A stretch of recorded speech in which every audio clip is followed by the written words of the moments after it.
ng buwan, November. Ito yung cheque ko. Grabe, umabot, power. High school graduate na po, hindi nakapagtapos. Pero cheque ko guys, last month, November, total po, alam mo magkano? 110,000 pesos. Grabe! Gusto nyo? Gusto?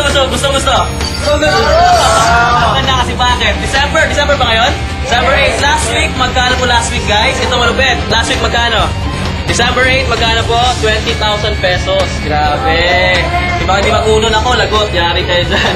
Ito malupit, hindi ko pa naubos pera kung may dumating na naman. Magkano po? Kayo lang titingin. Grabe, ayun o. December 13, 26,112.50, Walter Warren Trinidad Pokeboy. Alam mo, ito lang, very simple lang sa mga nagsisimula. Ito lang simple. Alam mo, sarap ng feeling kasi baka nagsimula kami, hindi kami galing ganito karami. Okay, nagsimula kami, isa rin kami sa nangangarap. Alam mo, maganda kasi bakit? Ito lang kasimple yan. Kasi bakit? Guys, ang sarap ng feeling pag kumikita ka. Pero mas masarap ang feeling pag alam mo, marami ka natulungan kumita. Yes! Ano ang ganda sa negosyo natin guys? Habang kumikita ka, nakakatulong ka. Habang nakakatulong ka, kumikita ka.